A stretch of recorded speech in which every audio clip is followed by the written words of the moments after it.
Now, Bruce, just look right into the camera lens right here and tell us your name, your age, and where you were born. My last name is Lee, Brucelee. I was born in San Francisco in 1940. I'm 24 right now. And you worked in motion pictures in Hong Kong? Yes, since I was around 6 years old. And when did you leave Hong Kong?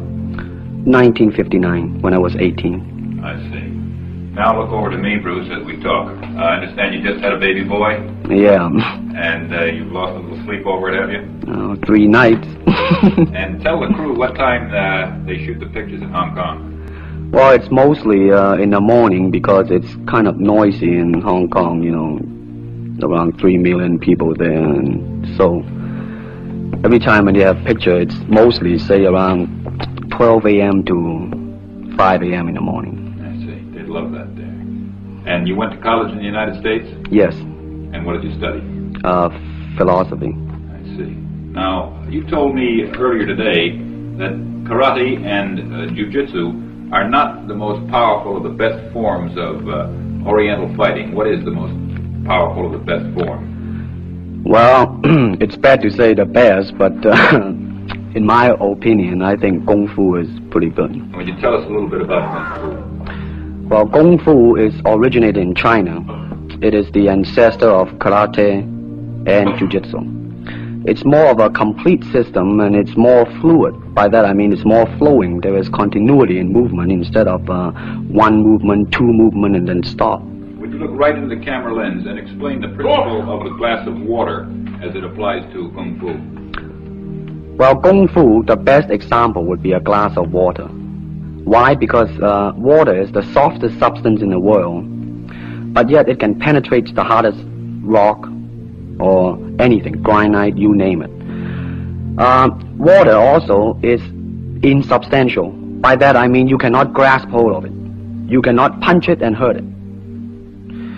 So every Kung Fu man is trying to do that, to be soft like water and flexible and adapt itself to the opponent.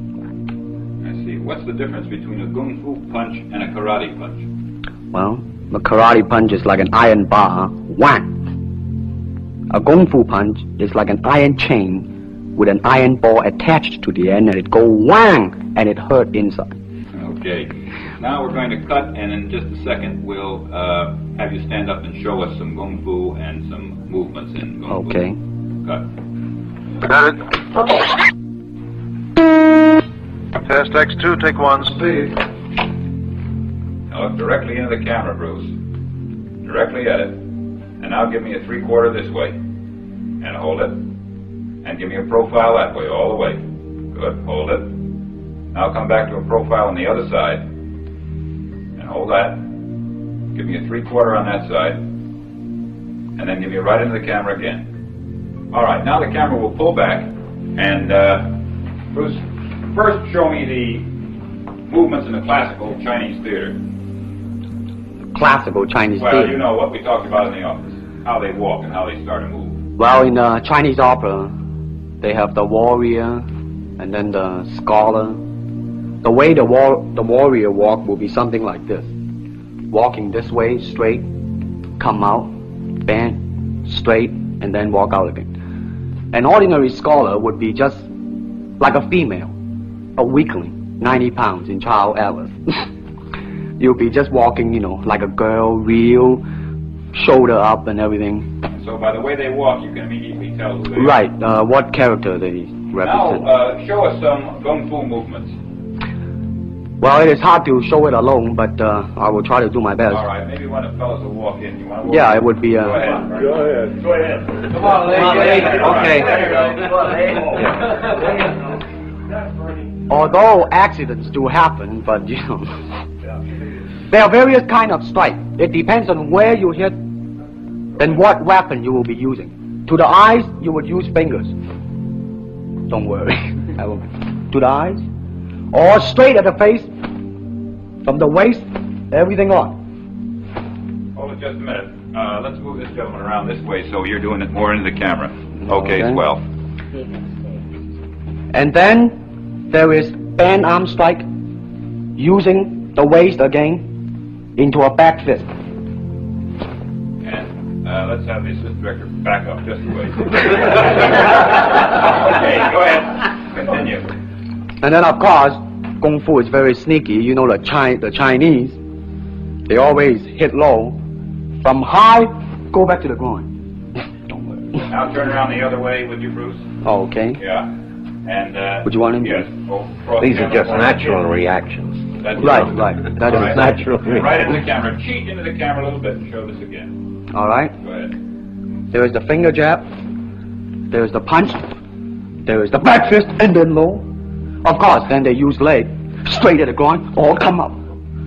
Or, if I can back up a little bit, they start back from here and then come back.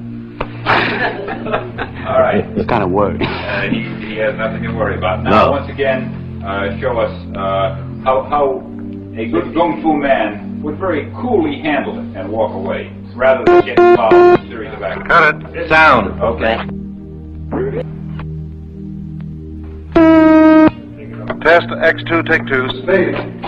Now, Bruce, so that we can clearly see what you're doing this time, we'll face the fact that there's nobody there. Show me now the difference between Jiu-Jitsu, which is long and involved, and Kung Fu, which is very quick if you have an opponent. All right, for instance, you will read it in a book, in a magazine and everything, that when somebody grab you, you will first do this, and then this, and then, and then, and then, and then, thousands of steps before you do a single thing. Of course, these kind of magazine would teach you to be feared by your enemies and admired by your friends and everything. But in Kung Fu, it always involves a very fast motion. Like, for instance, a guy grabbing your hand. It's not the idea to do so many steps. Step him right on the instep. He'll let go. This is what we mean by simplicity. Same thing in striking and in everything. It has to be based on a very minimum motion, so that everything would be directly expressed. One motion, and he's gone. Doing it gracefully, not to go yelling and jumping all over him, but to do it. Excuse me. Okay. Now, show me once again just a few movements there. Well, Kung Fu can be practiced alone or with a partner. Practicing alone, they involve forms. Some imitate a crane, a monkey, a praying mantis. This is a crane form. Start off.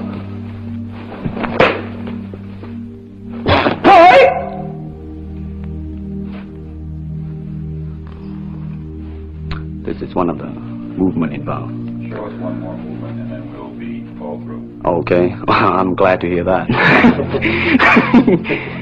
They have the tiger that start like a tiger, using claw to claw the face, or the beak of the crane to the eyes move.